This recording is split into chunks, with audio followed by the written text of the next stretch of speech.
Well, it's February, Sarah. A deep, dark time for a romance reader. Oh, God. I really feel like, here we go. Yeah. Except I don't know that I haven't seen any romance anything.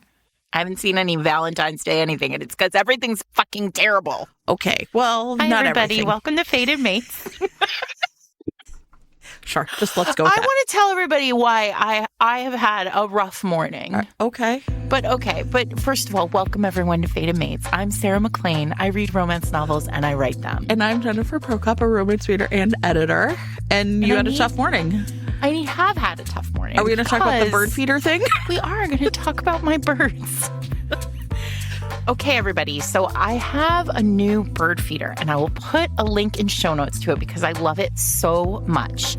And my office, where I do all of my work and live like a hermit when I'm writing and recording, is on the second floor of a row house in Brooklyn.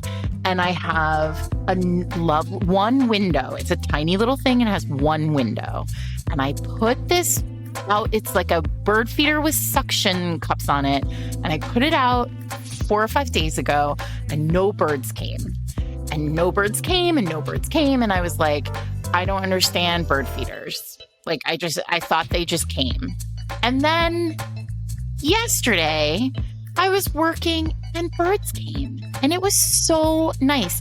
And I have this like very sweet little bird that's brown and has a red head. And I was like, look at that bird. It's brown and it has a red head. And it gave me a lot of joy, which you guys is thin on the fucking ground right now. Right. This morning. Put sick on your window. Fine. Listen, I got birds. It's fine.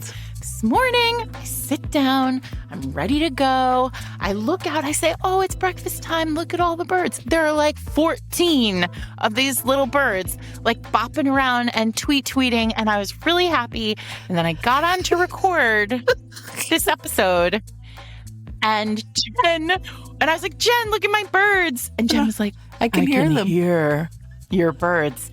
And then I knew that Eric would be grumpy if we did an entire episode with Victoria where the birds were tweeting in the background. And all we had were birds tweeting. So I was like, okay, I'm going to take off my bird feeder. And I did. And then for like part of the time, the birds were outside my window. Sure. Like, you shut down their bitch, restaurant. Where's our restaurant? It's on the list now. It's a place to go, and you made it not a place to go. So now here's the thing. Jen is gonna have to remind me to take my bird feeder down when we do recordings during breakfast time. But also, I was a little concerned when I brought it in that I might have bird flu, and she made me wash hands, which is good. Well, listen, there might be a bunch of bird shit on the back of your house, which will also make you do this. But in the meantime, I want you to enjoy this nice, beautiful, everybody, I will, chirping bird thing. It was really put cute. A link to I will put a link. I will put a photograph in, and also a link to the birdhouse that I am using. And all I will tell you is that it's kind of nice because you know who doesn't know about the world right now? Birds. Fucking birds. You know who's happy right now? My birds. Who are like, ooh, there's peanut inside this bird mix because I read that if you mix in peanuts, they come. This is not my business, but I support you. I would never put anything on my house that like rats could find. But you know what? We're different people in that way. Well, I'm on the second floor. Do rats like climb the roof? Maybe. Listen, don't tell me about this. I don't want to know about your fucking rats. I don't want to know. This is Grumpy Sunshine. We're doing our thing. Do not get on any form of communication and tell me all the ways that I'm ruining that I'm like summoning rats to me. That is not a way to like address to support you in this time. Okay. Mental health right now. Sure. Good point. Okay. So I'm going to tell a funny story, which I've been really laughing at for like weeks. And I bet you did not see this because I spend more time on the Discord than you do, which makes sense because I'm like not an author. Like I'm never going to like run into the buzzsaw of someone being like, oh, and I hated Ralston or whatever people might say. They don't say that on our Discord. No one would ever say that. No one would ever say that. Like no one would ever hate Ralston. Come on. I mean, Ralston is the platonic ideal of a romance hero. Fine. Okay. But anyway, so here's the part that was really funny. We were at some point, I think it was Amanda. Basically, it was like, Jen, like, so am I to understand that you don't have like a like an assistant who does like the advanced work for you and Sarah. And I was kind of like, what do you mean? And she was like, like if you said, oh, our topic is going to be, whatever, enemies to lovers, like this person isn't like, doing the legwork of finding out what's new and giving you a list. And then like you got. Can you imagine? I was like, no, imagine if we were that organized. We're procrastinators who often sit down and they're like, so what are we recording about today? Let's just see how it goes. Which is why sometimes we describe a book and it's like fully wrong. Yeah, right. And then there's this everyone. character. I don't know her name or her business, but I do remember this one scene. Yeah, I don't remember the title. It was the red one. Yeah. So anyway, I was like, wow, that's a fascinating idea. Can you imagine? Do you think some people, okay, when the radio existed, that was like a thing. Like interns and like young people would be like, I want to break into radio. Listen, that is clearly the case on other podcasts. Like on other podcasts. On other romance podcasts? No, I mean like, NPR podcasts. Pod Save America. They probably have a person checking facts. I don't know. Though nobody else in politics is checking facts. So facts don't exist anymore, Sarah, please. I mean, listen, no, you guys, we're fair. Like, we're just pure vibes. Pure vibes. 100% vibes. You can't stop us. You can only hope to contain us. Okay. So anyway, this week, though, as Sarah mentioned, we have a very special guest. And it is a really fun conversation that you are about to hear with VE Schwab, author of The Invisible Life of Addie LaRue. She has an upcoming book coming out in June called Bury Our Bones in the Midnight Soil. Correct. And a lot of people, she does not write romance, but she always has such interesting characters, and a lot of them have romantic relationships. And so we think that you might enjoy. It's a great conversation. So fun. Victoria Schwab has launched a million ships in the fic sense. Like, her readers in every book find two people who they really, really wish would smash. And we're going to talk with her about why they don't always smash, and her feelings about romance and about putting romantic arcs and love and in all of its forms into books, and also about writing, because she's great and she's going to recommend some books, and it's going to be great. It is going to be great. It is going to be great. We know we recorded it already. So can confirm it's great. It is, in fact, great. So here we go. Welcome, Victoria Schwab. We're so excited to have you. Thank you. I'm so excited to be here chatting about romance outside of romance. I mean, we're coloring outside the lines today, right? Yeah. Yeah, we've been trying to make this work for a million years, it feels like. But here it is officially. Multiple time zones. We've made it happen. Yes. So I mean, it almost feels like it's not even necessary to introduce you, because I feel like the whole world knows Victoria. Which is a daunting prospect. Please let's pretend that nobody knows who I am. Yeah. Well, for our purposes. But one of the things that I said to Jen from the very beginning when we talked about having you on the podcast was like, I just think there are fewer writers than anyone would really expect who can think about craft in this like kind of big, broad way. And you have this great podcast where you talk to writers about craft. Yeah. And we'll put links in show notes to everything so people can hear that. But I think one of the questions that we always come back to over and over again when Jen and I, or when anybody in romance talks to like civilians, there's this sort of question of like, well, isn't kind of anything where there's like even a hint of love, romance? Sure. And I think we all know that that's not true. And we all kind of know intuitively like what romance is and what isn't romance. But I think we're going to get into that today. I think it's so interesting, because I always say that like the TED talk that I'll give until the day that I die is that everything is fantasy.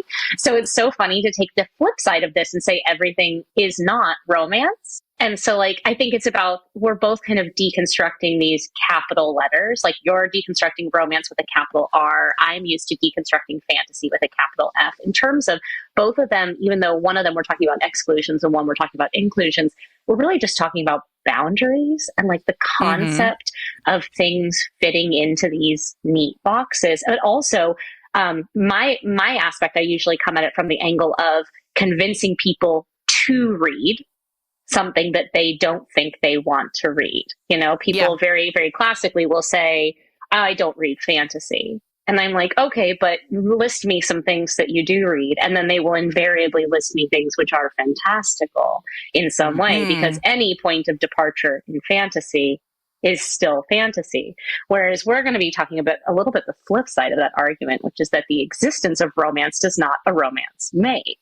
Yeah, I think that's really true. And one of the things that we want to talk about as we sort of think through how romance, right? I think what you do so interestingly is you're looking, well, first of all, I think there are two sort of big pieces here. One is character, right? Yeah. And the way character drives a romance, character as an engine for a love story. And I think one of the things that I've been talking about a lot on the podcast, and Jen and I have been talking about a lot separately, is this question of character not being plot. Yeah, character, not construct. Exactly. And so I think what you do so well is when you tie in, and I want to get into, all of your books and all of your series and all of the pairings that you've built over time, but what you're really doing is there is no romance, romantic arc, love, obsession, whatever it is we're going to use as a word without character first. Exactly. And it is all kind of, I would say that it all comes down to dynamic. Like when you look at how your cast of characters in a story is built, is usually there's friend and foe, ally and enemy, and there's also within these kind of circles a huge amount of potential for conflict, but also potential for attraction, and sometimes at the same time, right? So I'd say that I approach it more from an idea of what is the relationship that I want to establish, and relationship is the word I use instead of romance, because romantic inclinations can fall under relationship. But also the thing that's so important about relationship as a term is that it evolves. And I think sometimes when we use the term romance, we don't really account for what comes before and what comes after. And some of that's that in romance as a genre, usually it expects a happily ever after. Whereas when you talk about relationship, I'm really fascinated with the evolution of a relationship between characters based on what's happening with the plot. So it isn't romance's plot. It's more people driven together or driven apart by the stakes of the story, by the firmament of the scope of the plot. And sure, there's room for romance, but also I don't ever want to put romance in there that feels inauthentic because of the kind of story I'm telling. If the stakes are the end of the world, I have a hard time then prioritizing a kiss or a sex scene, because I'm like, unless you're doing end of the world boning, which I get it, that's definitely a whole trope unto itself. We got an hour left to live. What are you going to do? Let's just do it. But in general, because I write fantastical things, there tends to be some kind of external pressure on that dynamic, on that relationship. And so romance would in that situation feel more forced. So for me, I tend to look at the romantic evolution of a relationship as almost a reward for surviving the rest of the story. Like, I mean, I'll be really honest. If the world was ending, probably what I would expect is these people to say, yeah, but at least we have each other. And so we have made our own world. And that doesn't matter in the same way. Like, there's no, like, necessary, like, I wouldn't necessarily expect those people to, like, be like, let's solve that. But that's so interesting, Jen, because that really gets into another divide in story, which is character-driven stories versus plot-driven stories. And so if you look at something like my series Shades of Magic, it's a very plot-driven story. Plot-driven stories still need to have excellent characterization, but the plot is really about external forces. In a character-driven story like The Invisible Life of Addie LaRue, it is about that internal dynamic. It is about the world of one or of two. And so I think I buy that argument a lot more in a character-driven story because it is deeply about the internal machinations of a character. And that's their grief, their love, their want, their family, all of these things. Whereas in a plot-driven story, that can feel like it needs to be more of a subplot. But when you try to make a plot of romance in in a plot driven story, that's when I start to think, that's when we get into issues of like insta love or things feeling like contrivances. Or for me, it's like there's only so much real estate, like, right? Like I don't read a lot of hugely long books, right? And so something's got to give. And it feels to me sometimes like, well, which one of these plots are you going to prioritize? And if you pick both, then you sometimes do them both a disservice, right? Like something has to be primary. This week's episode of Fated Mates is sponsored by The Winning Ticket by Allison A. Andrews. So Brianna has gone through a really humiliating breakup. And so she returns home to Brisbane with her little dog, kind of feeling pretty pathetic. The last thing she wants to do is live with her parents, but she's at odds and ends, right? What else is she going to do? So her sister is really determined to like just get her back out there as soon as possible. And like literally her first night back, they go out and hang out with old friends from high school. And Jake, who was her crush 5 years earlier as they graduated, is looking good. He lives in a great apartment, but he spends a lot of his time working for his father in rural Queensland. And so Jake essentially says, listen, you can live in my apartment until you get yourself back on your feet, but the only deal is when I come back to town, I need to be able to stay with you. And they agree. Uh-oh. They strike up their friendship. But I think the question that they then come across very quickly is, maybe could friends with benefits be the answer to their conundrum? So this is a really great story about kind of old friends becoming lovers in the most interesting of ways. The Winning Ticket is the first in Allison Andrews' Circle of Friends series, and you can read it in print or ebook, or with your monthly subscription to Kindle Unlimited. If your podcasting app supports it, you can click on the chapter title right now to be taken to buy the book. Thanks to Allison Andrews for sponsoring this week's episode. I've heard you say it before, but this concept of romance as reward, it feels like in Shades of Magic, right? Like there's Lila and Kel, and this is the slowest burn, Yes. right? And it's interesting because Jen and I, as lifelong romance readers who came out of like the 80s and 90s in romance, where like those were fast plot, like there was one straight shot of plot and it was just there to like service the romance as it moved forward, right? To put someone in danger, to like move something along. For us, slow burn doesn't work as well in, say, a contemporary rom-com, because for us, it's like, well, what is the reward? That's not the expectation. And it can only really work for us in a lot of ways in a story like yours, where like there's real reasons to keep them apart, right? Yeah, everything that's keeping them apart feels life-threatening. I was even going through my favorite shelf. I was looking, I have all my books in my apartment are in like shelved groupings, and most of them are all in like rainbow pairings, like rainbow nonfiction, rainbow fiction. But on my hall shelf, I keep a lot of my favorites, and I was going through them in preparation for this conversation, looking for what I would consider the kind of slow burn romantic element that I like, and it's always everything I picked was in a fantasy or a sci-fi or speculative, because there's stuff happening. Yeah, of the other constructs. I was looking at like Six of Crows by Leigh Bardugo, which has an amazing romantic pairing, several of them, but you would never headline with that. So I think it's more about like, what is the headline? And then what are the hierarchy of needs of the story? And I think it's really important that we as writers and as readers understand those, so that we find stories that we jive with. We find stories that serve us and feed us. I'm a contrarian person, so I'm also always challenging readers to go look for the other thing. Like, can you find, if you are a hardline romance reader, can you find a slow burn that satisfy you, or does it need to be the headline thing? You know, and maybe it does, and maybe it doesn't. It really is so specific to the reader. I think what's so special about your collected works is that you've done all these really interesting things that I try to convince I say everything is fantasy. One, I think you're very right in a lot of ways when you really sort of deconstruct that as an idea. But I also think like what you are doing is so many of the partnerships and the connections that you're making could, if refracted through like kind of a different lens, be a romance, right? Like Of I'm course. thinking about, I know how much people on the internet love Victor and Eli from Vicious, Yeah. right? Who are Yeah. pure enemies. Like if you have not read this book, it's basically like, you know, it's impossible to imagine these characters ever And loving each yet, other, except it's here we very go. easy to imagine these characters. You want to know what the headline word in that, though, is obsession.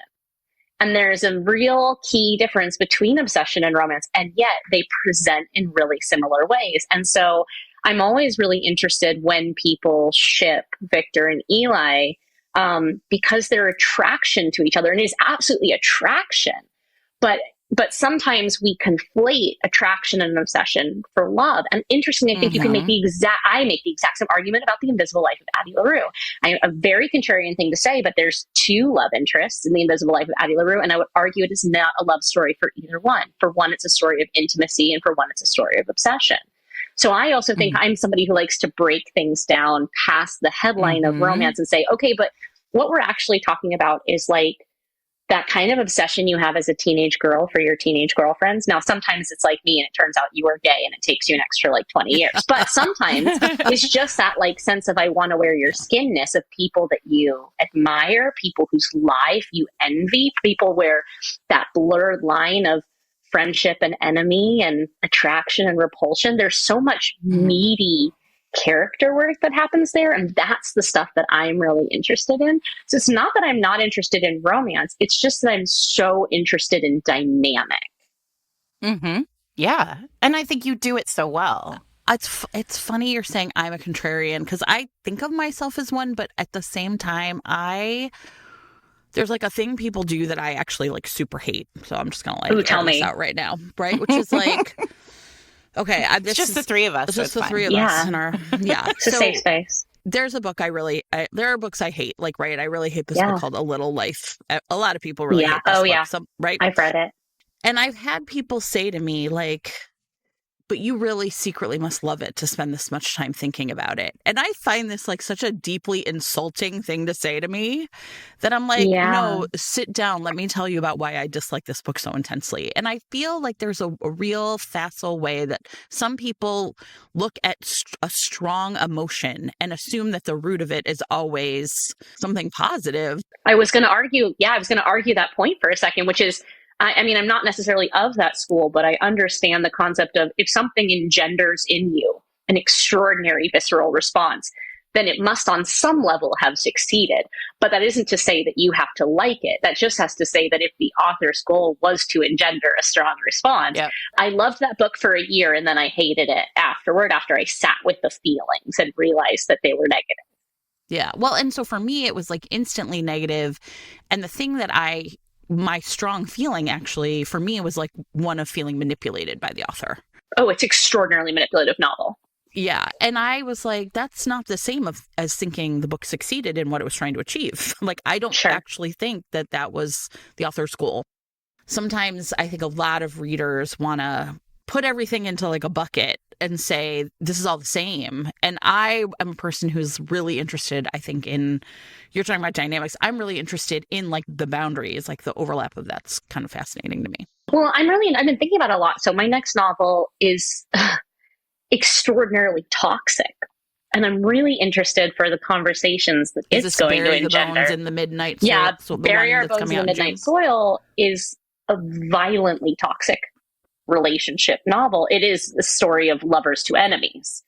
And it is a story of psychological violence in a queer dynamic. It is a story of manipulation. And I am sure, but it's also a story about love. It's a story about what happens when you fall out of love, or when you love a version of someone that doesn't exist anymore. And it is so like, it is on some ways a love story, but I've been extraordinarily transparent about the fact that it's not a healthy love story. This is not a story that we should aspire to have. One of my big, you're talking about A Little Life, I won't name the book, but one of my biggest issues is when an author presents an extraordinarily toxic dynamic as a romantic ideal. Yes. I mean, we face that daily here in Yeah. romance. Yeah. Yeah, and they present something. And this novel, this author, I believe, she was raised on '80s romance novels, which are in so many ways a bit of a role play scenario. Whenever there's kind of like submissive and domination when it's not stated. When you put that into a YA novel, though, sometimes you're dealing with readers who are young enough to not understand the context of role play, and they take a role played archetype and they turn it into a romanticization of that archetype. And so I'm very self-aware when it comes to whenever people ship Addie and Luke, I'm like, you're completely free to do it, but let's not pretend that was a consenting relationship. That was a dynamic wherein he made her the loneliest person in the world on purpose so that he could be the one person who mattered to her. That's not a relationship built on trust, But I still think we can have these things. You're talking about one of the sort of cornerstone pieces of a great romance, right? First of all, I will argue every book is about power, right? Sure. Every story we ever tell that it has anything interesting in it is about power. And Agreed. Every relationship we have is about power in life. And so, Addie LaRue is a perfect example of just like how, because, and I mean, we also were raised on 80s romance novels, right? Like where power becomes, this is not a mystery that power is everywhere in those books and continues to be now, but there is a balance that comes of that power, and that balancing is where things tip into happily ever after, right? Like only once we can stand like in pure equal status can we find happiness. But with this idea of, I think what you do in Addie with, which if you haven't read The Invisible Life of Addie LaRue, it's magnificent, and it's about essentially a Faustian bargain, right? Yes. And so I think like this idea of making this deal with the devil and then like that ever being a love story is but also like, why is that so hot, Victoria? This is the thing. It is. That's what I did what I did knowing what I was doing. Did you know it was hot? Yeah, of course I did. I knew it was hot while I was writing it. I mean, my favorite character in Bury Our Bones is the villain. Like, and she's hot. Why are we so attracted to this? The whole time. I find her hot from the beginning to the end. I am an apologist for that character. Through all the terrible things. Oh, she's bad. But you know what? It's like, it's fun. I mean, here's the thing. I could do a whole TED talk on why I think we love the baddies, and like why I think it's actually about like permission as a consumer of art, as a reader, as a viewer. It is. I mean, I'm working on the finale right now of the villain series. It's literally about villains, but it's this concept of permission to live vicariously and to do vicariously things which society tells us we shouldn't. To have to put away our conscience, to put away our sense of propriety, and to simply enjoy ourselves. It is the most hedonistic thing, a villain. And so of course they're intoxicating. They're meant to be intoxicating. And so I think I will go to the ends of the earth to not use the word romance, right? You hear this all through this conversation. I will say relationship. I will say intoxication. I will say obsession. I will say intimacy. I will say dynamic. Mm-hmm. And I think it is not that I don't love romance. It's just that I'm so aware of that capital letter on it. And I feel like when we have these conversations so often, it shuts down part of us. Mm-hmm. Because I'm somebody who I am romance resistant in stories because so often I feel like they displace the other dynamics between characters. So like I love romance, but I also love sibling dynamics, and I also love friends and enemies, and I also love all these things that so often feel like they get de-billed. They get taken off the marquee when there is a romance to be there. And that's interesting because in romance, capital R romance, they do get taken off the marquee. Yeah. Like that's the point, right? Like they become B plot. And I have a book coming out this summer also. I know. A month after your book. Yeah. And in the writing, and it's my first non-romance ever, right? And in the writing of it, I struggled so much in the draft in a lot of ways because I had written 19 romance novels. Yeah. Right? And there is a strong romance that runs through it, but it's not the A plot, right? And for me, the struggle was I really thought, my brain kept saying like, this isn't like, I'm writing a romance novel, but it's not really working. Like it's not doing the thing. Because it's not a romance novel. Right. Right. And I remember getting to, 85,000 words. And I should say, I did not intend to write a romance novel when I started this book. Like that was never the plan, but my brain was just, was your intended, were you making an intended departure? Like, did you sit down and be like, I am not writing a romance novel? I knew when I had the idea, I was like, this is not a romance, right? This is a story about siblings. And so and about a sort of dysfunctional family. Yeah. And we have the same agent. And I called her at like 85,000 words into this book. And I was like, I'm pretty sure I'm not writing a romance novel. And she was like, oh, thank God you finally got there. Rude. Oh, bless her. And like, she was like, Sarah, none of us think you're writing a romance novel, right? It was like a very like When Harry Met Sally moment. Like no one thinks she's ever going to leave. He's ever going to leave her. But like, to your point, there is this sort of sense of how do you, in romance, it's the A plot, it's the marquee. But everywhere else, like you said, there's something else. Like there are other relationships that can be brought up. That doesn't mean the romance love story can't be great in those books. No. And I think often what happens is people are so intensely opposed to writing a romance that they like don't give it the attention as a B plot, a C plot, or whatever. And I think what you do is really interesting because while you might not write a happily ever after, you do care deeply about that relationship being important and powerful. And real. And that's because you're very skilled and care about the craft. But also, like, I think it's important. I think the word is neurotic.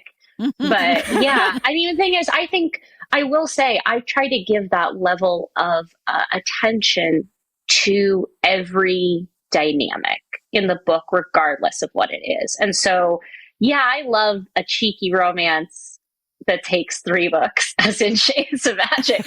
But like, I just really like subverting myself. So like whatever the expectation is, what kind of book it is, I like subverting that. And so if it's a book that pretends to be a romance or tends to have a romantic headline, I'm like, okay, but what about the enemies in this book? Or like if it pretends to be one thing, I think that's just me being, like I say, a bit of a contrarian creative where I think, how can I subvert? And I also think we have to talk about the industry times in which we live, in which we work. Obviously, we've been in this, both of us, for quite a while. And I feel like, so we've seen the different eras move through, but we are in an era where there's a huge amount of pressure to market something that has any romance as a romance. And I think that also does a disservice to readers and to authors. I know I have so many friends right now who have books coming out that have a romance in it that is definitely not headline romance, but it just happens to have a love interest, as almost every novel does. And they're being marketed as romance and romantasy and these things because that's what sells according to a set of the market right now. And it's such a disservice because when readers come for that, they're obviously going to be disappointed. Because readers who like something that much do not like things that don't have enough of it, my inclination is to be like, nope, my books have no romance. Because I would rather a reader be pleasantly surprised by 10% of a romance than me say, yeah, sure, there's a romance in this. And they come in and they're not banging by page 62. And they're like, what? You promised me? Where is my last room, one bed situation? And I'm like, I did not promise you a last room, one bed situation. Like I promised you that there was a romantic element in this book. But I'm really just like, I've always been someone who likes pining. I want you to like be screaming at the page, like kiss, And so like for me, I also just think I would much rather play down any reader's expectations of romance than play up them and then have someone be like, there wasn't enough. This week's episode of Fated Mates is sponsored by Macmillan Audio, publishers of Emma Lord's The Rival, narrated by Jesse Valinsky. So this is a YA romance about Sadie, who is a freshman in college, and she is in her dream school. And her dream school is her dream school because it has the most well-renowned, like, comedy writing magazine, like student-run publication in the country.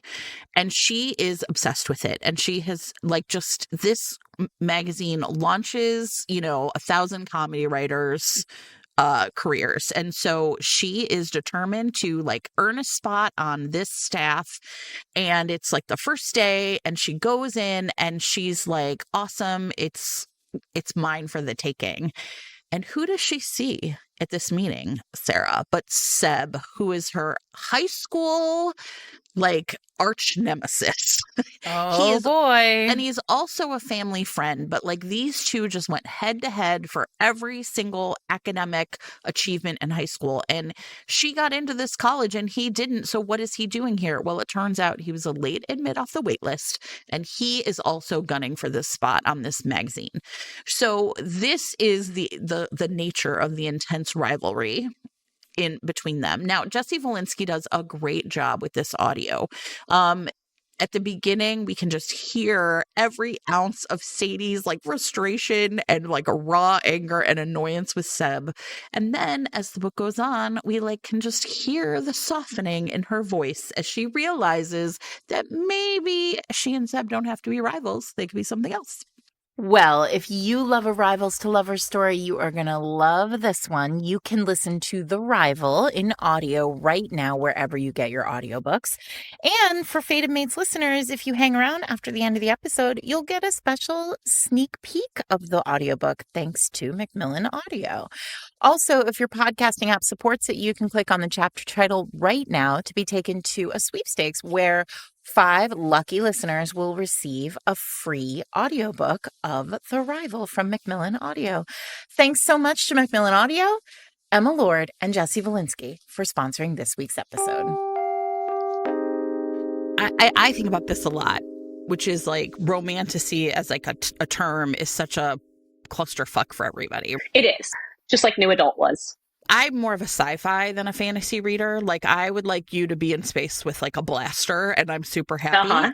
My understanding is that, like, many, many people who read capital F fantasy don't want any romance in it. Like, they don't, they're just not interested in that.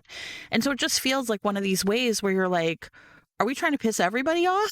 Like, what are we doing? It feels here? like it sometimes, because I would also argue that for a long time, women didn't read most fantasy because it centered men.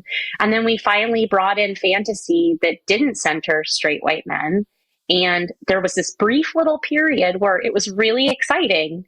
And then all of a sudden it felt like, oh, but if it's going to center women, it has to be capital R romantic fantasy. Right. And I there's a lot of romantasy that's really great. But as a fantasy author, I'm like, come on, guys. We just got to move the spotlight. And now all of a sudden it's being, like, gendered all over again into this situation of, like, oh, well, women don't actually care about the world building. They just care about the romance. And I'm like, okay, but, like, that's the same thing you could say about, like, well, the dudes just cared about swords. Like, we can have everything. But I feel like whenever we have these mantles that are used to sell books, it always ends up doing a disservice to the books and to the readership. And because it just creates this rigidity where I'm like, and maybe that's just because I'm a weird writer, guys. And, like, I don't write things which fit really cleanly into any of the boxes. I tend to, like, take at least 2 boxes and mash them together as hard as I can, because that's what entertains me.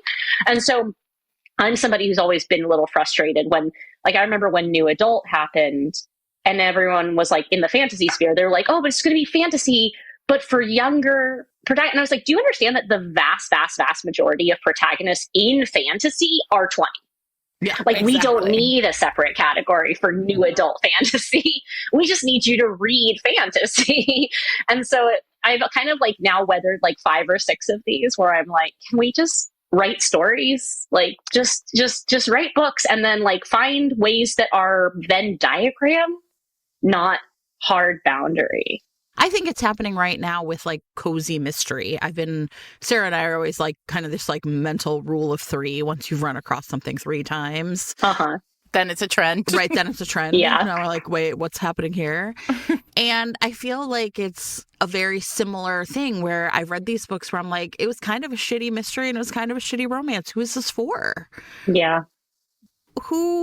I just am so confused. Can't we just have good books that aren't looking to water down I don't know, to appeal to like a mythical, like the mythical kind of middle of the road reader, I guess. I don't know. Yeah, I mean, when you try to appeal to everyone, you end up appealing to no one. And this is like how you get mediocrity. And so I feel like I have become the kind of reader, because I read about 120 to 140 books a year. And I treat it like really seriously. And I make sure to read across all genres. I don't stick in one section. I probably read as much nonfiction as I do fiction.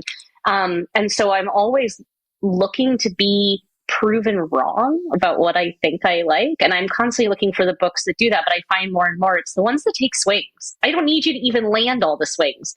But like, I just want you to be weird. That's what I say like every episode. Yes. Yeah, Like, just take try big swings. something. Like I was thinking, like a great example for me of a book that I think is highly romantic is How to Lose a Time War, which is an epistolary sci-fi novella between two assassins hunting each other out of time. And like, Oh, that is I 100% one of the most agree with this. romantic books, but that is not a romance. And I'm so glad that it didn't get marketed into either category. It just got to be a weird ass book. Like now that we have so much accessibility, so much more than we had a decade ago, feels like we should have less categorization, not more categorization.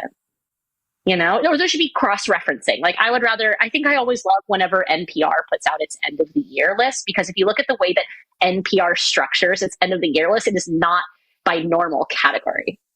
It is purely vibes. And I'm like, that's what I want, is I want to be able to like tell you the vibes that I'm looking for. And then you give me a book. And I don't care whether it has romance in it or it doesn't. I don't care whether it's fantasy or it's not. Meet my vibe criteria. Meet my vibe criteria. That's going to be our subtitle for this episode. Because the truth is, I love romance. Like, I want to.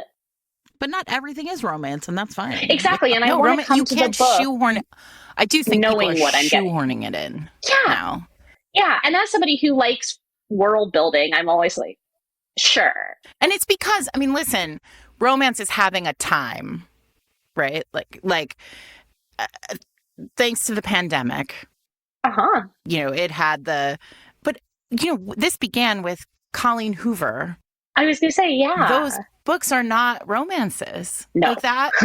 Some of them are, but they're largely not. But like, suddenly it was like, well, there's a romance in them, so they're romances, right? Yeah. And so, and then there's like, and then what ended up happening was over the pandemic, it just became so massive. The Emily Henry and the the dragon books, and like suddenly all of a sudden we were like, romance is everywhere. It's dominating. So everybody has to write a romance. And then we started to watch all the other genres, all the lions of other genres in a lot of ways say, I guess I have to write a romance now. And there's nothing worse than somebody who feels like they have to. Yeah. Right. Like you definitely, even as I have 25 books, I feel the pressure. Like I'm not going to, because it would fucking suck if I tried to romance. Like it's not the way my brain works. I don't think that's true, but yes. No, but like I like to skew it. But even I feel the pressure. I feel like I second guess myself in a way I never used to in terms of the sellability. And then maybe it's just because I came up so small that like I had so few readers that it kind of gave me a little bit of a carte blanche to be as weird as I wanted and as unsellable as I wanted to, because it was like low stakes. And now the stakes have gotten a little higher. I feel like when I sit down to work on ideas, it's not that I give into that feeling, but I feel an awareness that I didn't used to feel when I look at the books coming out and selling. I look at the books selling. I look at the books slated for release, and I definitely feel an insecurity. Like, oh, mine aren't necessarily as easy to sum up. Mine aren't as easy to hashtag, and they never have been. But this is the first time that I'm like, oh dear, should I be trying to think of my hashtags? Like, what am I doing here? And this is something I think I've tried to become more at peace with over time, which is there's a lot of power in like the capital R romance readership, and we know what we want. But there's so much external pressure to like label everything with a romance as a romance. And I think there's a lot of kind of tension there. I mean, but like you mentioned, not the Ministry of Time, but I've seen both How to Lose the Time War and the Ministry of Time appear on lists as like best romances from people who should know better.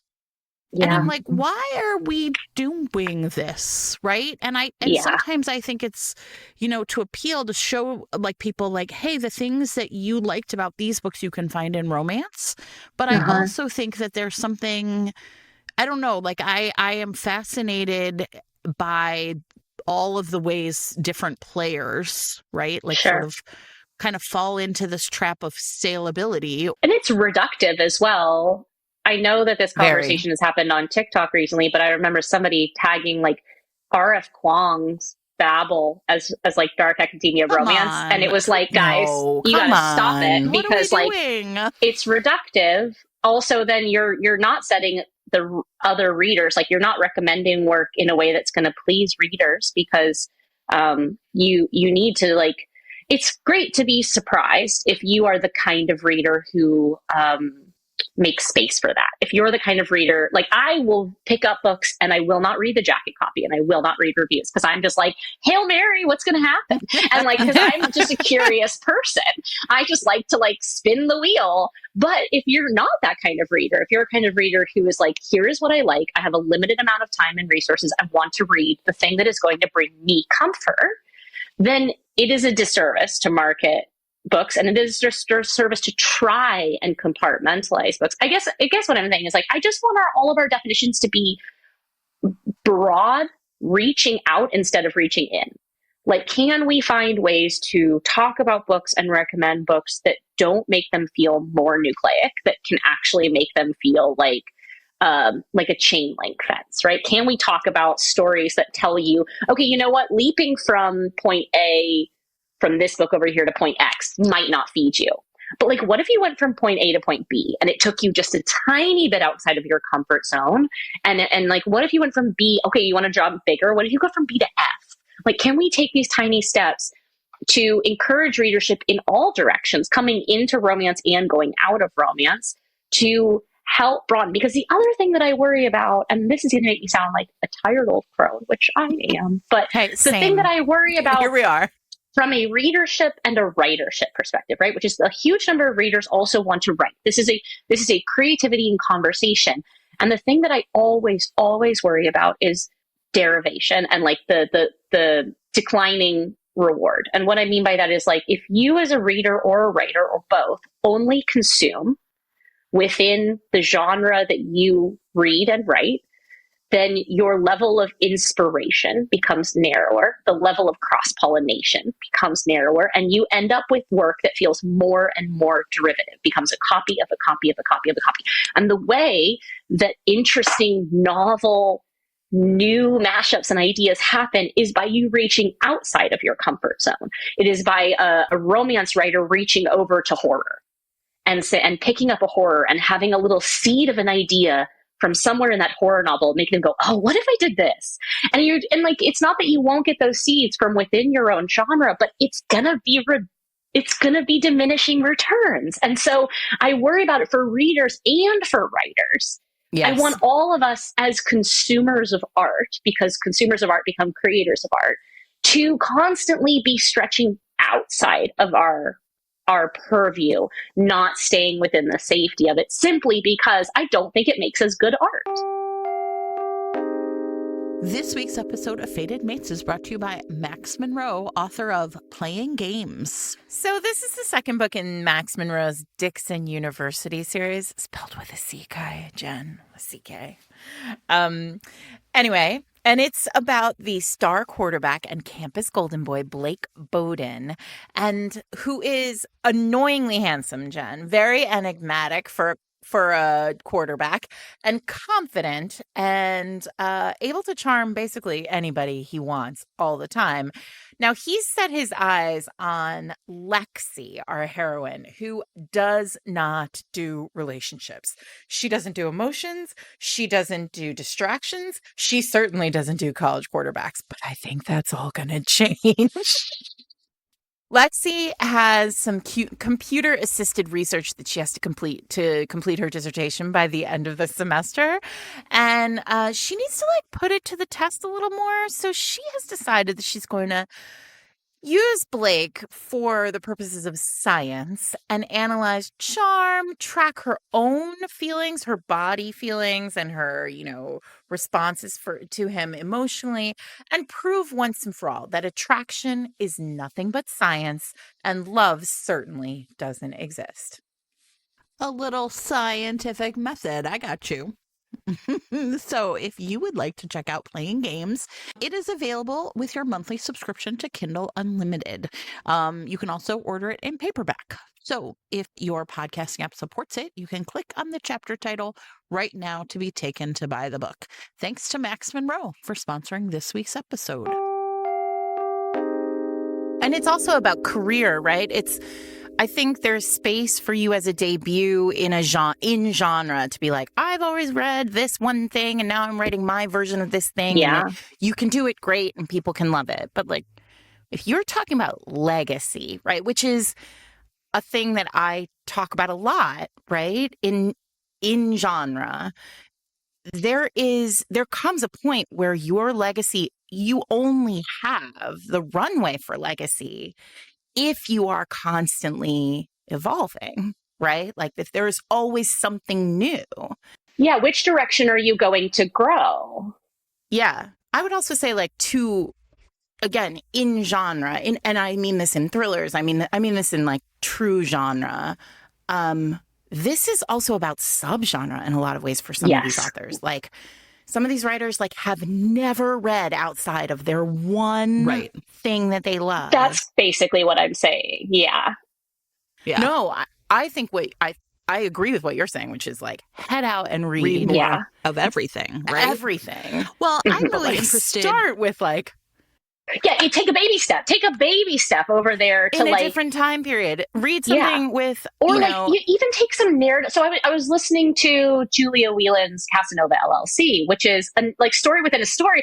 Even that from a structure, that is a hardline romance, but from a structural standpoint, is an education in nested narratives.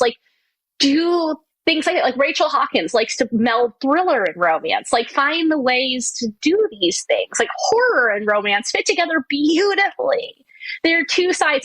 I think as Tiffany Reese wrote that erotica is sex plus fear, right? Find the intersections, find the sex pluses or the fantasy pluses. And so, I think it's all about add more ingredients to the pot. Yeah, I think that's and it's okay. It's okay. Is I think what we're all saying. Yes. Also, please. Please. I beg you. Yeah. I'm a huge genre reader. I just love genre, but one of the things I think I'm fascinated by is the evolution of a genre, by as you were saying, one author or one character throughout a series of books. I was thinking, okay, so I'm a huge Reacher fan, and I mostly on the podcast, I'm reading Reacher again or whatever. But I was thinking about it in terms of this, because Reacher is blows into town, maybe has one lover, of course, right? But that classic no feelings, though. But it was really interesting because I was is that always true? And so it mostly is. But the one Reacher book that I think has the most interesting romantic or sexual relationship. It's not really romantic at all because Reacher doesn't have feelings, which is why I love him.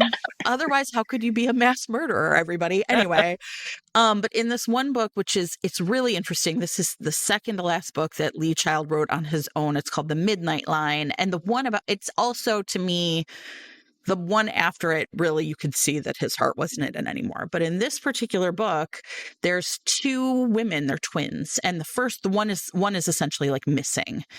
And she was a soldier who had been like deeply wounded in Iraq. Like her face essentially like melted off, right? I'm sorry, like whatever, it's Reacher, so it's going to be kind of violent. And she and her sister essentially is, through like Reacher reasons, like they're gonna work together to try and find this woman. And they're beautiful women. Like, so he's like, I know what you looked like before. It's really smart storytelling on Lee Child's part, because he can see what the scarred twin, right? Of course, I don't remember their names because, whatever. Sorry. I didn't do that much research, right? And so the beautiful one, he can see what the scarred twin would have looked like had she not had this experience, right? And that traumatized her. But he ends up at the end of the book having sex with the scarred twin and not the beautiful one, even though the beautiful one has been hitting on him the whole time. And I thought it was like a really interesting from a character perspective, because even though Reacher is a beautiful physical specimen, he is a tool. That is not something he's ever been interested in, like beauty, right? Yeah, aesthetics are not it. Yeah, right? He's far more interested in like people for who they are. And he ends up finding the scarred twin is so brave, right? He ends up really having to grapple with someone who is like in extreme pain from her injuries. And but I would say like this is book 22 or something, right? Like, and it really isn't.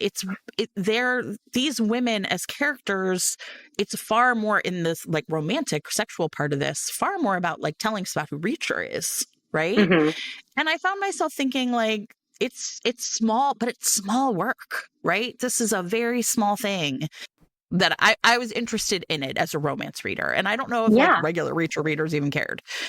But it's a branch. It's a tendril that is thrown out. And I think that tendrils, especially because those almost are like invasive into a readership, right? That might be the thing that like bends a Reacher reader into something, into a new book. And also to your point earlier, Victoria, like it's interesting because 22 books in, I mean, Lee Child doesn't have to change the formula, right? Like that formula is perfect. It is Campbell's tomato soup, right?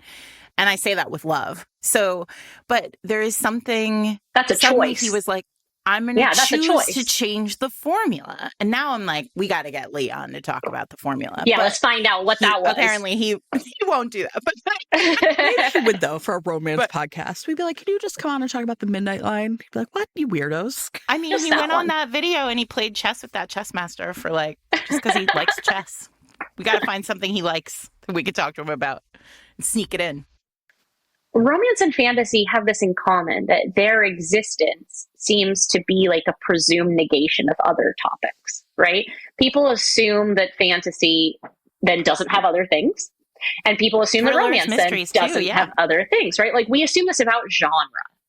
And it's so interesting as someone whose work has now grazed the literary fiction sphere, as I call it, which I obviously have some feelings about that. But over there, I know it's weird. It's weird.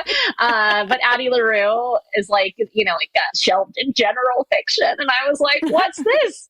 How are we hanging out over here? But there's no such judgment.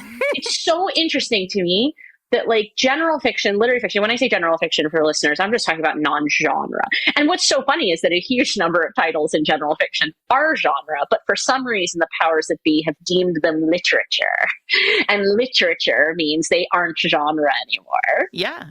And remember, romance got shoved into fiction, the fiction sections of independent bookstores as soon as it became trade paperback, right? Like they didn't know what to do with it, so they just threw it in with Addie LaRue, But we can pick up, like if I go to the general fiction section, the new hardcover release section, not the genre section, I bet those books have all of the things that we're talking about. But for some reason, I can't say what it is, but for some reason, then the onus is not on them to pick a lane, to stay within a purview, to exemplify only, one headline.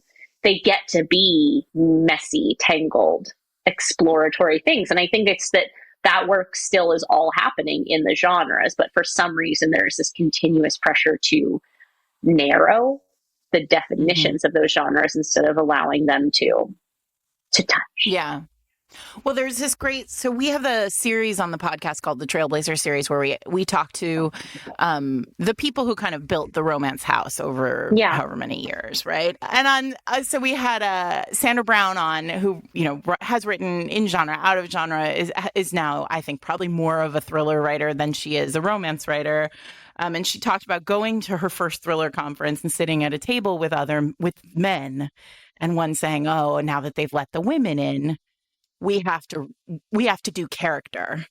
This is making me think though about why. Okay, so I've called myself a contrarian a few times, and I think this is why I'm so ordinary. Is you have to remember. So I came up through YA, and that was like, there's already historically there was a lot of judgment on being a YA author, on like it being lesser than. Similarly, again, the genres, we all know each other. We all have been through the judgment circus. But like I remember going to my first conference as a debut YA author, and because like I had very little to my name at that point, I was a debut, they like give you the worst panel.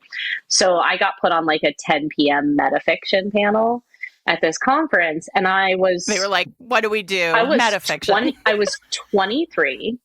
And I remember I got up on stage with these other three people, all were like 65-year-old white men with beards. It was like very uncanny.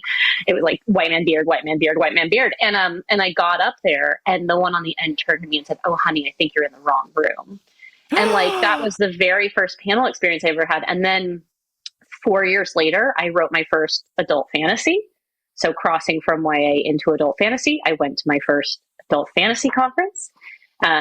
And I got the same kind of treatment. Like, "Oh, girl, what are you doing here? I think you're in the wrong room." And every time I like stepped into a new arena, there was that kind of conversation over and over again of, "Oh, hon, I think you're in the wrong room." And I think that's why I'm so contrarian about labeling the rooms. I kind of feel like I'd really just like to take the labels off the rooms, because I'm really tired of being told where I should sit. And I mean, this is the reason that when I first started publishing fantasy, that I did it as VE, right? I did it as VE because I didn't want that. And I'll never forget that a fan of my work, multiple times has happened, came up to me at an event and would say, "Oh my God, I'm so glad I didn't know you were a woman. I never would have picked this up." And this has happened to me time and time and time and time again. And I just got so tired of like that vibe, that's the thing, is I think I'm really reluctant towards anything which I feel is in its defining meant to exclude.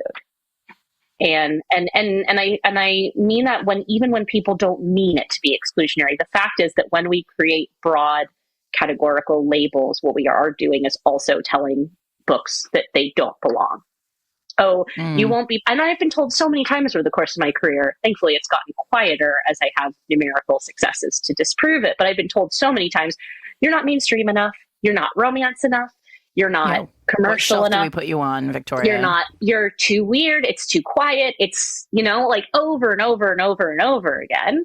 And it's a thing now that lives in my bones. It lives in my brain. I hear that every time I sit down to write. That is the thing I have to confront before I ever get to the blank page. And I'm not through it. I'm working on what will be my 27th novel.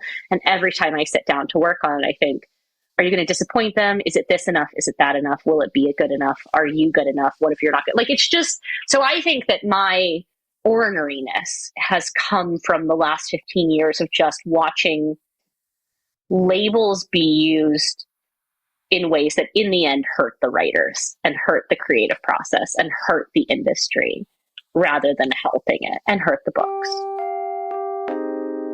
This week's episode of Fated Mates is brought to you by Adriana Herrera, author of A Tropical Rebel Gets the Duke. Listen, we've been waiting for this one for a long time. Aurora. It's Aurora's story. This is the third book in Adriana's Las Leonas series. Aurora is the lady physician in 1890s Paris. She is running an underground women's clinic, and it is awesome. Amazing. Yeah. Here's the problem. Running an underground women's clinic in 1890s Paris puts you in danger's way. And so Aurora is kind of in a constant state of having to like keep things secret, potentially get harmed by baddies, and really gets herself into a little bit of trouble now and then, although always good trouble, I gotta say. Good thing for her, Duke Apollo, who got his dukedom in book 1 of the series, is back. And he is not going anywhere because he not only is there in Paris to stick it to the aristocracy and make sure that everybody knows that he is a powerful duke now, despite all of them wishing otherwise, but he's also there strictly to protect Aurora from whatever's coming her way. And you know I love this. So these two fall into cahoots, and then they fall into bed. And then and Apollo pretty quickly is like, this seems perfect. Why don't you just like be my duchess? Except Aurora's got a past that she's not sure she wants to share, and she's got a future she's not sure she's ready to give up. And how's it all going to work out, Jen? You're going to find out. And the reason why is because every one of you listening is going to go buy this book right now. That's just the way it is. It is available in print and ebook and audiobook, and you can get it wherever books are sold. So if you click on the chapter title right now, you'll be taken to buy the book. We know that you are going to love it. This book is extraordinary. It is exactly the book you need right now. It is. So thanks to Adriana for sponsoring this week's episode.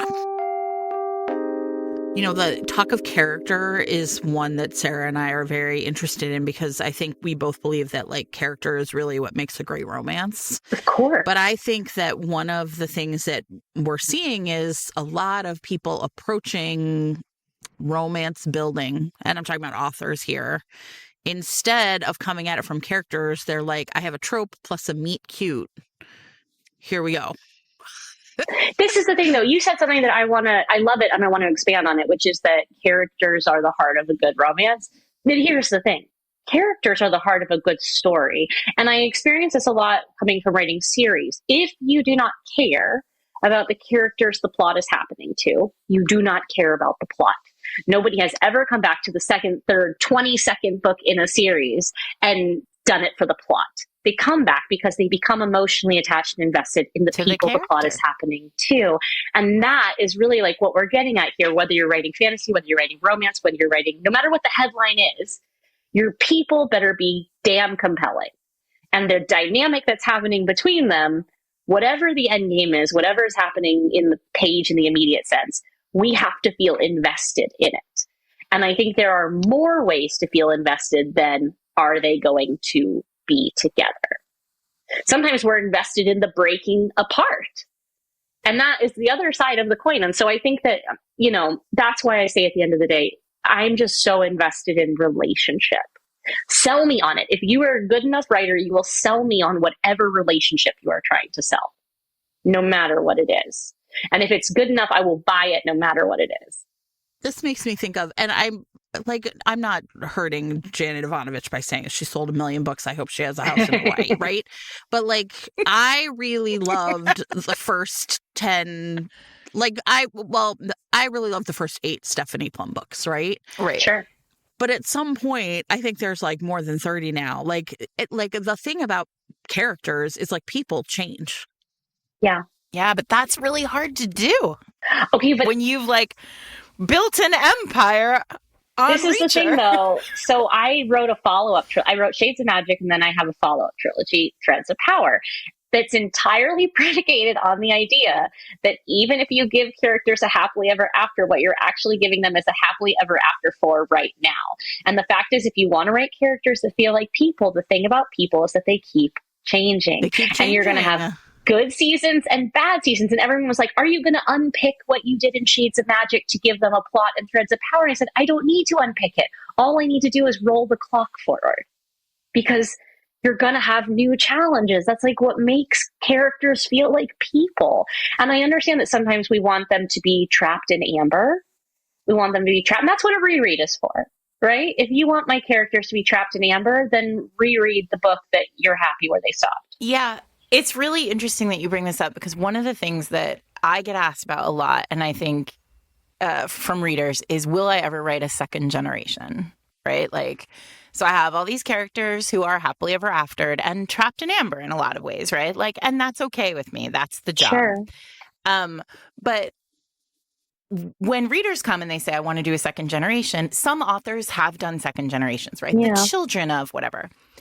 Here's the problem. Like, I really think, like, we are, no matter how great your childhood, no matter how amazing your relationship with your parents, like, something there, like, kind of fucked you up. It made you something interesting. Like, your weird quirks now come from somewhere. It's a great Philip Larkin poem for a reason, everybody. How do I take two people who are, like, happily ever after and give them a child who's fucked up?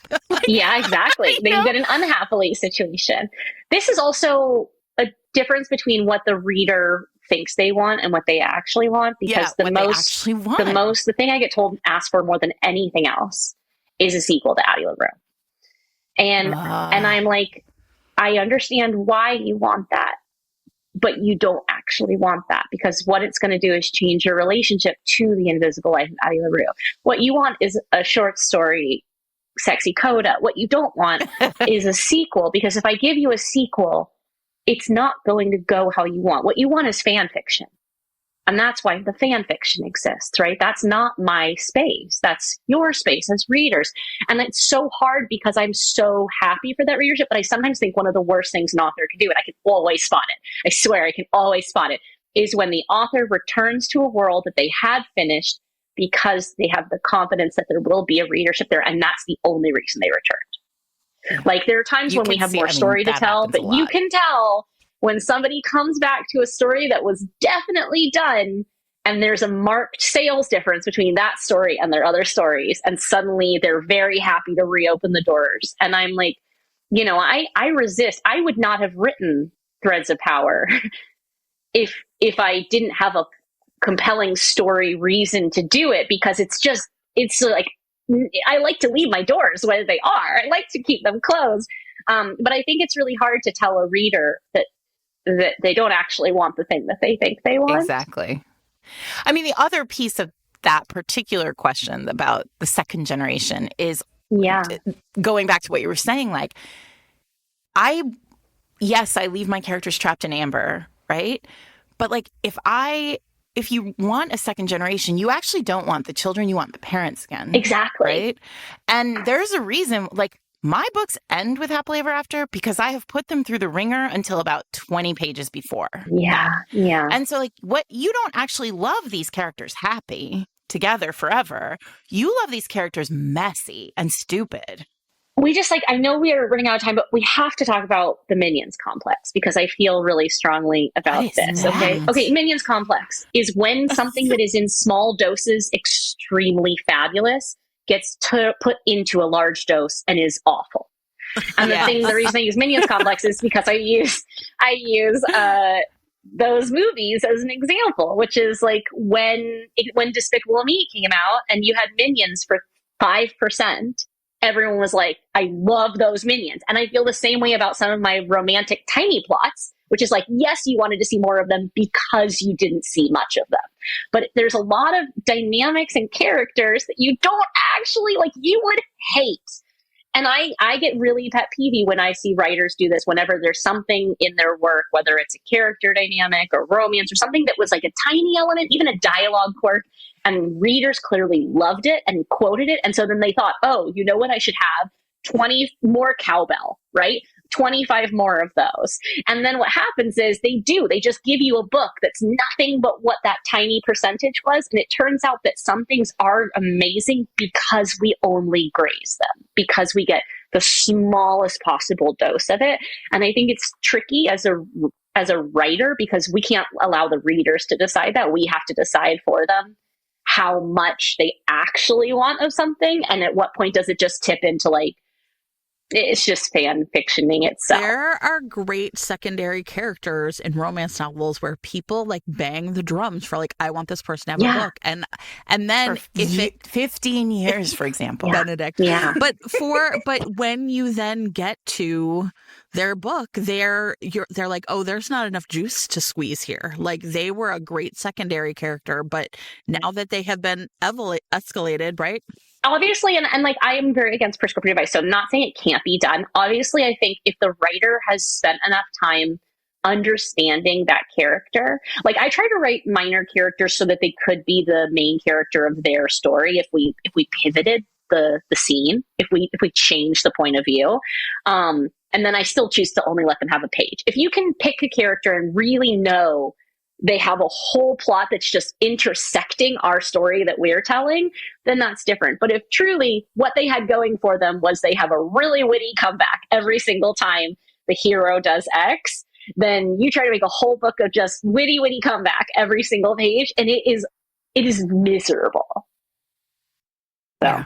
This is all to say we choose the percentage that something exists in the story, be it drama, violence, romance, characters. We choose how much of them, to come back to the concept of hierarchy. We choose how much of that hierarchy to give them. And I do think it's not just that they're not the lead. It's that we understand that the thing that they're bringing to the story is best in a different size dose. Well, and I think that's why like the tropification of romance is sort of a failure, right? Like there's only one bed is actually not enough to build a story on. No. And you don't love it. Here's the thing. You don't love there's only one bed. You love the lead up, the stress, and then you love the takeaway from only one bed. You don't love the thing. You love the work around it. Yeah. I want the 50 pages of you telling me these characters hate each other. I want to know that it's like they cannot stand to share space. Right. You want to know that if they do share space and they're caught, something terrible is going to happen. Exactly. Yeah. You want the rest of it. You don't want that. You don't love the happily ever after. You love the journey there. Well, and I think the biggest way that I can see this like as a fundamental like story misunderstanding on the part of authors is then when characters are like, oh no, there's only one bed. And I was like, self-awareness on the part of your characters is not actually helping your standing any with like the execution of this trope, right? Like this isn't actually how it works. Like having like the wink break the fourth wall, like it's so interesting to me how. So anyway, I just feel like what's not happening is like these are not a substitution for good character work. No. A trope or a dynamic or a setup, like if it can be reduced to a hashtag, or if it's a booktop hashtag that does not convince me it's a plot, right? Like it's like that's fun. I get why we have it, but like it's not enough for me to have confidence in the story. And honestly, as a long time, like reader first, reader always, right? For me, I say all the time, I can easily imagine never writing another word, but I can't imagine never reading another book, right? And I think that as a reader, you just don't, it does me a disservice as a reader for that to be the meat of the book. Like the trope isn't enough because if it doesn't come with all of the craft that it takes to just build that trope in and make it powerful and emotional and burdensome for the characters, then where even are we? And this is where I think, unfortunately, we're running into a little bit right now with some of the rushing of stories to get out there, to come out while trends are hot, is I feel like, I watched it first, it seemed to kind of erode the world building. Right. And I was annoyed, but I understood. Right. Okay. Like world building is not first and foremost in a romantic fantasy, but then it started to erode character. And to your point, the trope became the stand-in for the character. And the character needs more than you telling me that one thing about them. There has to be a person under there. And if I don't believe that the people in the story could be real, I'm out. So it's not even that I have as big of an issue with the lack of world building it's that I'm supposed to believe that the context, the contrivance of conflict that you've chosen is enough to put these two characters together into this maelstrom. Exactly. And the simple existence of a very sexy man who might have wings and a very sexy girl who likes to have a sword. These two things do not a romance make. Like, you can't convince me that simply having the two components with the necessary attractions and sex parts is going to make me believe that they're like, why do I believe that they're attracted? And I think that's what I've started to actually feel like I'm lacking lately sometimes, is the attraction. What's the attraction? It's not, attraction does not happen by default. Mm-mm. It's just still a pile of Legos on the floor. You haven't snapped them together yet, right? Yeah, exactly. So like I say, I'm a very, as you can probably tell, a very persnickety reader. But the flip side of that, when something pulls it off, I'm so happy. I'm so delighted by good books. So, like, I'm so delighted by stories that work. We haven't even really talked. I mean, we sort of dropped a few books, and I know that we're very short on time. But is there anything that you have all of our listeners?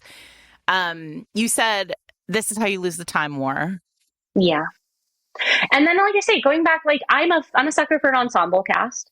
So looking at something like Leigh Bardugo's Six of Crows, which is an ensemble cast, it's a heist, it's a fantasy, it's a heist, it's an ensemble, it's friends, it's enemies, and then that allows for a lot of like material within it. It allows for a lot of potential and a lot of like changeable dynamics. And I think what really speaks to me is the changeability of dynamics, because then that's where interesting story comes from. As a reader, I want my relationship to the characters and the characters' relationships to each other to change over the course of every book. I don't want them to like stay where they were placed. And I don't want it to feel like, oh, well, we just have to get them from this part to this part. I want to genuinely not know whether the characters are going to end up lovers or enemies, whether they're going to splinter apart. You're talking specifically about series now, which is interesting. Yeah, because I think that's where it built a series. I mean, so I definitely think it's easier in a series, weirdly, because you're allowing to have the space. But like, I mean, this is something I think Erin Morgenstern does really well. This is something that like, even in a novella, I just read Veronica Roth's When Among Crows. That is not a romance, but it has a very sexy romantic pairing in it. Like, things like that, yes, like they exist in all shapes, in all forms, you know, whether it's top line or not. I think the reason I struggle to come up with them is because a good romantic element is in almost everything, just the same way that a good antagonistic element, the same way you need antagonisms, you need attractions. So it's tricky. I definitely feel like I'm in the camp of the hard sell on top line romance, because I come from the opposite side of it feeling like I have a resistance to it cannibalizing the other dynamics. But because of that, I'm somebody who relies really heavily on personal recommendations and not on like what the industry is telling me to read. So I want to know from you too, like, what would you recommend then to me, to somebody who is really resistant to romance being the headline? Well, I've never read a book, so I don't know. No, I mean, honestly, Victoria, and I feel like I've probably recommended this to you like before, but if you haven't read Milla Vane's A Heart of Blood and Ashes. I haven't. Oh my God. Okay. Hold on, I'm putting it on my list right now. Oh my God, I'm so excited. And then will you please like call me? I'm going to do it, even though it's got the title of a blank of blank and blank, which, you know. I know, but it's old. Listen, I read it pre-pandemic. Okay. Then we forgive a blank of blank and blank if it's not circa 2020 or beyond. Like, but also remember, traditional marketing happens. Yeah. Okay, wait, say it one more time. It's called A Heart of Blood and Ashes. It's amazing. Okay, it's going right now. I mean, I literally read it on the plane in 2019. Flying back from Los Angeles as the pandemic was, I literally came home and had COVID. I was like one of that first wave of COVID people. And I texted Jen from the plane, and I was like, I think I've just read my favorite book of the last like decade. Okay, I'm going to do it even though it has dragons, and I don't like dragons. And even though it did come out in 2020. That I read it on the plane, like I said, in March of 2020, not 2019. It was the beginning. 2020. It was the beginning of a blank and blank and blank. As I said, okay, wait, give me one more. Okay, I'm going to give you a sci-fi romance because I just read one and I really liked it. And I feel like there aren't enough of these. So I'm always like, wait, why didn't anybody fucking tell me about this book? So Jesse Mihalik writes great sci-fi romance, but the one I read was called Chaos by Constance Fay. Now it's book 3 of a series, but I believe in you because I haven't read the first 2 either. And what happens is it's essentially like, to me, it was very, okay, you know how in Mad Max Fury Road, the plot is we got to get away from this place. Oh no, we have to go back to this place. Yeah. Right? That is essentially like the plot. She goes down to a prison planet to essentially save her friends and also retrieve this information. The guy who like runs the prison planet, they think is doing like experiments on prisoners. And he's trying to turn them into super soldiers.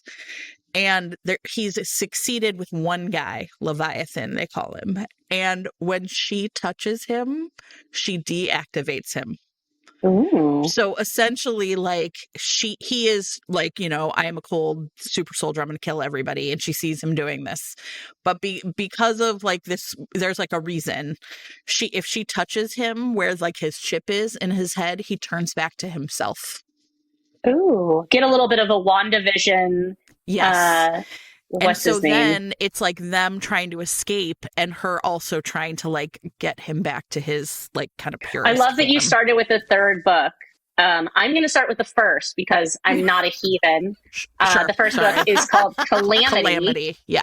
And it's by Constance Fay. I will be starting there because as an author, hurts my heart. Okay, miss, I am a contrarian. I don't like there to be rules. No, okay, I'm sold. I'm sold on both of these. Well, I'm absolutely sold. Also, in the sci-fi realm, I'm just going to say one of my favorite. Now, this has no romance, but I would argue it has one of the most delightful platonic relationships. The Murderbot series involves. I think I have the first book, and it's like one of those things where, okay, there's like, this is a very romance thing, so I'm not sure that other people do this. It's in what we call the vault, which is like, I've heard it's so good and so perfect, and I know I will love it, so I have to save it for when times are really tough. But I would argue that times are pretty tough right now. I mean, I would also say it's about to become a TV show with Alexander Skarsgård as Murderbot. Sold. So, and Murderbot, for anyone who doesn't know, is a gender neutral, which is why I think it's so interesting. I mean, I think the audiobooks are narrated by a femme presenting person, and then Murderbot's going to be played by Alexander Skarsgård. They're fully helmeted, but essentially is a sentient security bot that deprograms itself. But its primary relationship is with a ship. Like, it just has like a very, very amazing relationship with a ship. So there you go. Cool. No, it is for anyone who, I mean, I don't know why I just came on a romance podcast and then recommended the one series that has like 10 volumes and not a single ounce of sex in it. But, like, it's fine. I'm 7 forms. seasons into Downton Abbey right now, and I feel that way about Downton Abbey. So they touched a hand. One person has touched the back of somebody else's hand at that point. This is the thing, though. We need to, like, come back to how hot it is for someone to hold hands in the right way. Like, anything can be hot. Anything can be hot. Just as any hot thing can be not hot. Just gonna say. Also true. I once read a sex scene that put it on a t-shirt. I was like, it turned the sand to glass? That seems uncomfortable. That seems unsexy. My feelings about all beach sex ever in books. It's like sand. That's where my suspension of disbelief just like sails off. Right. I call foul. I call foul. Itchy. So uncomfortable. Yeah. It is. Oh dear. Anyway, Victoria, this has been such a joy. I'm so happy great. We finally made it happen. Thank you for putting up with me.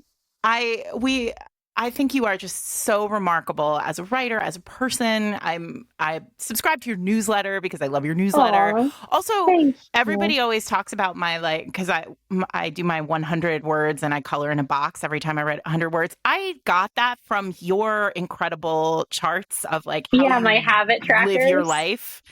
And I just was like, I can't do a whole habit tracker, but I can But definitely you can count do the thing words. that matters most. Well, I gotta tell you, I'm in the thick of a first draft, and it's killing me quietly. So it's really nice to get to come on here and talk with you and feel motivated and inspired, and get to talk about story for a little while. Well, with or without romance, you have a forever reader in me. And I'm really grateful. We are both really grateful that you came on. Absolutely. Thank you for having me. Wait, so let's just do the tell everybody about the next book, when it's out. Yes. Okay. So my next novel is a standalone. It's called Bury Our Bones in the Midnight Soil. I like to think of it as a spiritual companion to Addie LaRue. If Addie LaRue is a novel about immortality and hope, this is a novel about immortality and hunger. It is about three women and how their lives and deaths and lives, again, intersect and intertwine over the course of 500 years. It is about vampires, and it's also about rage and taking up space in a world that tries to make you small and falling out of love. And if I had to give it a book talkish hashtag, it would be lovers to enemies, not enemies to lovers. And where can people find you, Victoria? Aside from finding your books everywhere, everybody check show notes. All of Victoria's books will be there. I exist primarily on Instagram. I narrowed my focus several years ago, and I'm grateful for that. But I've held on to Instagram. And then I also, you mentioned it, but I write a newsletter, monthly newsletter. I just signed up totally for it. free. Oh, I thank you. I thank you. And it's a really, really honest. That's all I can really say about it is I really try to explore the just personhood and everything that I'm going through and working through and craft, but also just life. And also I have a pretty dedicated section to filling the creative well and things that are bringing me joy, stuff like that. So that's free. It goes out the first Saturday of every month. Thanks so much, Victoria Schwab, for joining us. Thank you for having me. We said it was going to be great. And it was. Anyway, everybody, we are so excited to have had Victoria with us. Thanks to Victoria for joining us. Thanks also to Macmillan Audio this week. Don't forget they're running a cool sweepstakes where you can win one of 5 copies of the audiobook of Emma Lord's The Rivals. You can find links to that in show notes. And also, hang on, and at the end of this episode, you'll be able to hear a sneak peek of that audiobook. So that's exciting. I am Sarah McLean. I'm here with my friend Jen Prokop. We are Fated Mates. You can listen to us every Wednesday wherever you get your podcasts. You can also find us online at fatedmates.net, where all of our show notes, lists of all the books that we talk about in the podcast, information about our sponsors, and other things live. We are still on Instagram, still on Threads, still on Blue Sky, but things are fluid in the world, and so things are fluid with us also. Come see me and Joanna Shoup and Adriana Herrera on the 11th in Brooklyn at the Rip Bodice, and join us to celebrate Adriana's new book. And talk about your class, Sarah. Oh, and if you have ever in your life thought to yourself, maybe I want to write a romance novel and put more joy into the world, this is us saying you absolutely should do that. And if you would like a little bit of a primer on how to do that, I am teaching my Start Your Romance Novel Today class on February 23rd. It's at 1 p.m. over Zoom, but the recording is available for a month for you to read or for you to watch. And it's basically a full beginner class. We're going to start soup to nuts as though you've never written a word. But I'm going to give you a sense of how I put together a book. And maybe you'll find that helpful in putting together your own. You can find information on that in show notes, or you can go to my website, sarahmclean.net/writing-romance. Anyway, we're all here. We're still here. We're still here. So are you. Why do you sound like you're being chased by a zombie horde? Christina asks in mild alarm. McLaren Hall? I gasp into my phone. Where is it? I'm assuming not where you are? I can count the number of times I have been late on one finger. The day I was born. End of list. Ever since I came into the world a week overdue, I have been so reliably on time that I wouldn't be surprised if clocks started resetting themselves around me. Turns out, I'm making up for it now, because I'm not just late, but late. Thankfully, Christina's gorgeously manicured nails are clacking on her keyboard on the other end of the line, where she is no doubt still starfished on her bed in our dorm where I left her 10 minutes ago. So there's a McLaren Hall and a McLaren Hall 2 across the street from it. Do you know which one you're looking for? No. Because it did not occur to me that somewhere in the universe there exists a college campus architect nefarious or lazy enough to do such a thing. Shit, I squeak. According to my good friend the internet, the zine meeting is in the OG McLaren, which is the one next to the fountain. Christina informs me. I do an absurd pivot like I'm auditioning for a musical, finally spotting the fountain across the street from me. Angel human, I wheeze gratefully. Goddess among mortals. Okay, but Sadie, take a beat, okay? I'm out of beats, I say, looking both ways for cars and booking it across the street. I'm so late, I have negative beats to take. It's an interest meeting. Those always start late. And this is your big dream zine, right? You can't go in there looking frazzled. I'm not!